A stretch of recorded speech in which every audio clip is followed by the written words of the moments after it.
बहुत समय पहले की बात है। पहाड़ों और जंगलों से घिरे एक छोटे से गांव में एक बूढ़ा आदमी रहता था, जिसका नाम था धनीराम। उसके साथ उसका भांजा गोपाल रहता था। दोनों एक दूसरे का ही सहारा थे। गोपाल के माता पिता बचपन में ही गुजर चुके थे और धनीराम की पत्नी भी कई साल पहले इस दुनिया को छोड़ चुकी थी। दोनों की जिंदगी बड़ी मुश्किलों में कट रही थी। धनीराम जंगल से लकड़ियां काटकर बेचता था और गोपाल गांव के जमींदार के खेतों में मजदूरी करता था। हर सुबह धनीराम उसे प्यार से जगाता। उठ जा बेटा, सूरज सिर पर आ गया। मैंने चाय बना दी है। जल्दी तैयार हो जा, नहीं तो फिर वह जमींदार तुझे सुनाएगा।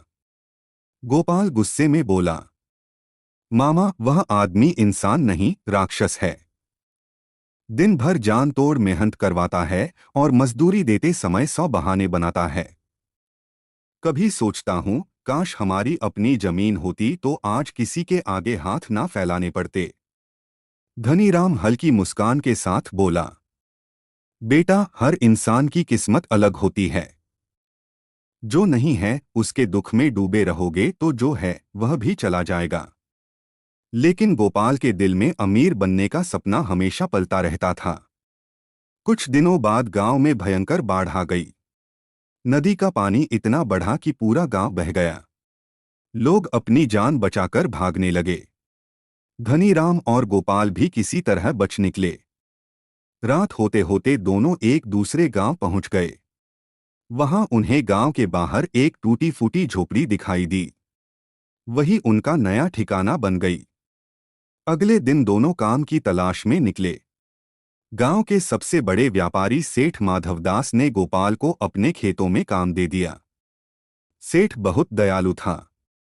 उसने पहले दोनों को भरपेट खाना खिलाया और फिर काम दिया। शाम को गोपाल को पूरी मजदूरी भी मिली। गोपाल खुश होकर बोला, मामा, यहाँ के लोग हमारे पुराने गांव जैसे नहीं हैं। यहाँ तो लोग अच्छे हैं। फिर दोनों बाजार पहुंचे। वहां जाकर उन्होंने देखा कि हर चीज का दाम सिर्फ एक चांदी का सिक्का है। जलेबी एक सिक्का, दाल एक सिक्का, फल एक सिक्का, यहाँ तक कि सोने की अंगूठी भी एक सिक्का। गोपाल की आंखें चमक उठीं। मामा, यह तो स्वर्ग है। यहाँ गरीब भी राजा जैसी जिंदगी जी सकता है। लेकिन धनीराम का चेहरा गंभीर हो गया।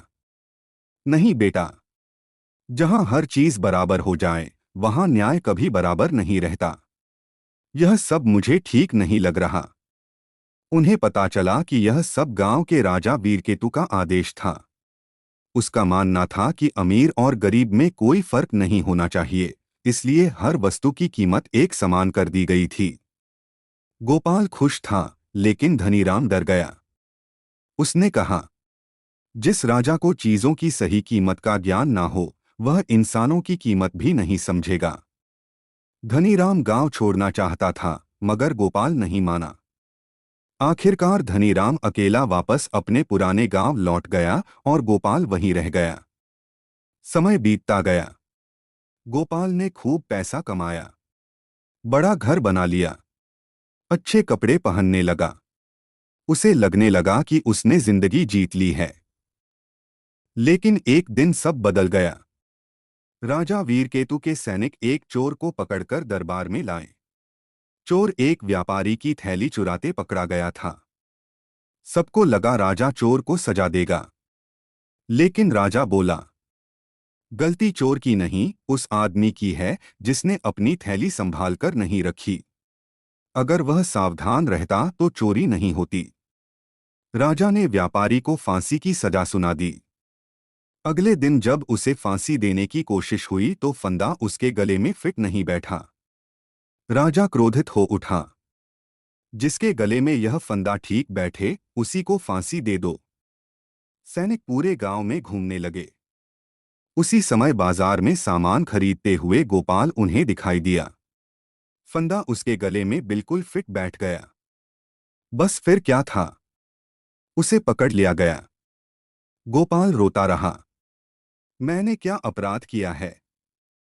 लेकिन वहां किसी को न्याय से मतलब नहीं था। सब सिर्फ राजा का आदेश मानते थे। काल कोठरी में बंद गोपाल को अपने मामा की बातें याद आने लगीं।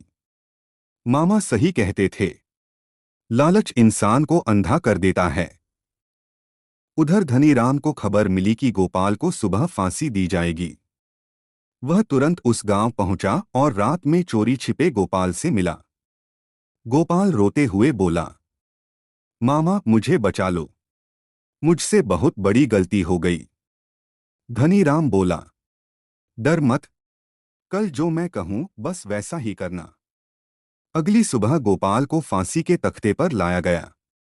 तभी धनीराम चिल्लाया, रुको, इसे नहीं, मुझे फांसी दो।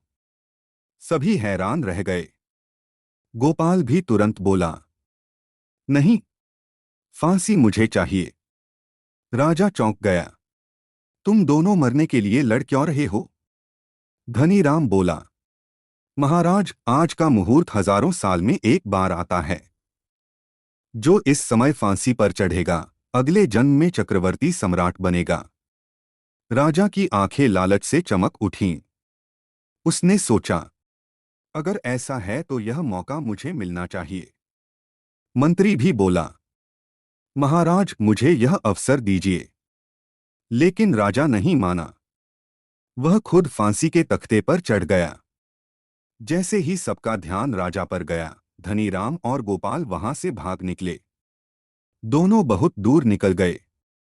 रास्ते में गोपाल रोते हुए बोला, मामा आपने मेरी जान बचा ली। अब मैं समझ गया हूं कि लालच और आसान सुख इंसान को विनाश की ओर ले जाते हैं।